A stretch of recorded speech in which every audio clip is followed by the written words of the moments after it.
तो नमस्कार प्रणाम स्वागत पर हुआ सबके राइटर आशिक अभिषेक के चैनल पर। और सब बताइए आप सब कैसन बानी। उम्मीद करते हैं रउआ सभी बढ़िया होखब, अच्छा होखब। तो रउआ सबन खातिर लेके आ गइल बानी बिल्कुल ज़बरदस्त, बिल्कुल हिट, बिल्कुल ब्लास्ट मैटर प्रेमी प्रेमिका के ऊपर लव सॉन्ग लेके आ गइल बानी रउआ सबन खातिर। भोजपुरी ट्रैक पर भोजपुरी लव सॉन्ग उम्मीद करते रउआ सबके बेहद पसंद आई। अगर एकरा के रउआ नया म्यूजिक बनवा के बढ़िया से दिल से गायकी कहतनी तो 100% बाकी गाना और मार्केट में ब्लास्ट करी।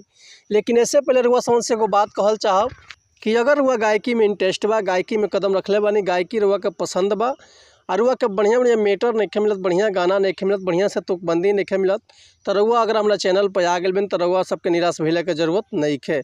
काहे से कि रउआ सबन खातिर हम हर एक प्रकार के सॉन्ग लिखिले, हिंदी होके चाहे भोजपुरी होके, चाहे रउआ कोनो भी ट्रैक पर भोजपुरी गाना लिखवा सकिले, चाहे नया कंपोजिशन लिखवा सकिले। लव सॉन्ग, ऑर्केस्ट्रा सॉन्ग, बेवफाई सॉन्ग, पूर्वी, निर्गुण, भजन, लोकगीत, लयदारी, रंगदारी, जातिवाद सॉन्ग, चाहे जिला स्पेशल गाना, चाहे वो अपना मन पसंद के कोनो भी गाना लिखवा सकिले, वो बिल्कुल उचित चार्ज पर।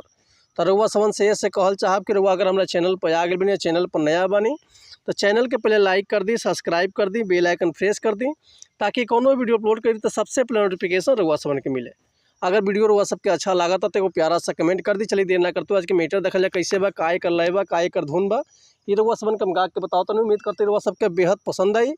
आज से बहुत पुराना ये गाना आई रहे कि मिस कॉल मारा तारू किस देबू का हो, मिस कॉल मारा तारू किस देबू का हो, अपना मसीनिया में पीस देबू का हो, मिस कॉल मारा तारू किस देबू का हो। तो यही ट्रैक पर रउआ सबन खातिर लेके आ गए बनी बिल्कुल ज़बरदस्त भोजपुरी लव सॉन्ग। तो चलिए देखिए आज के गाना कैसे बा। एगो लड़का एगो लड़की से प्रेम करे रहता आ जब भी ओकर नंबर लगावता तब भी बिजी लागता, ओकर तभी बिजी बतावता।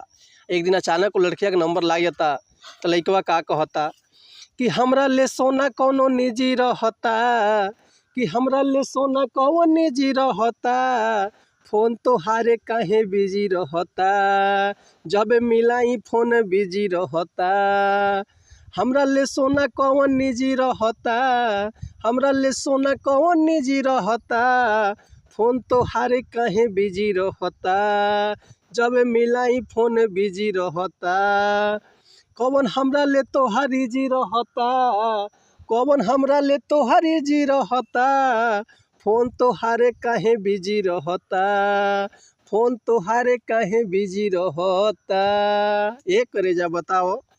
तो उम्मीद करते हैं मैटर रउआ सबके बेहद पसंद आयल होई। अगर ये गाना के रउआ फुल लिखवाओल चाहते हैं तो डिस्क्रिप्शन में हमारे कॉन्टैक्ट नंबर बा, व्हाट्सअप नंबर बा, रउआ कॉल कर सकिले, व्हाट्सअप कर सकिले, रउआ के बिल्कुल उसी चार्ज पर फुल गाना मिल जाए। लेकिन ऐसे पहले रउआ समझ से एगो बात कहल चाहब कि अगर हमारा गाँव में कोनो मिस्टेक होता तो भैया क्षमा चाहता नहीं, ऐसे कि हम गायक ना हैं, हम तहीं राइटर रउआ समझ के खाली बता सकिले, समझा सकिले। ये रउआ ऊपर डिपेंड करते रहो, जितना बढ़िया से के गायकी करब उतना बढ़िया से गाना और मार्केट में बाजी। तो मिलता है नेक्स्ट वीडियो में कुछ नया गाना, कुछ नया धुन, कुछ नया कंपोजिशन लेके। तब तक के लिए रउआ सबसे अनुमति चाहता नहीं। अगर रउआ कोनो भी तरह के म्यूजिक भी बनवाल चाहते हैं तो बेहिचक कॉल या व्हाट्सअप कर सकता नहीं। हमार कॉन्टैक्ट नंबर बा 81 78 24 48 75। तो रउआ कॉल या व्हाट्सअप कर सकता नहीं।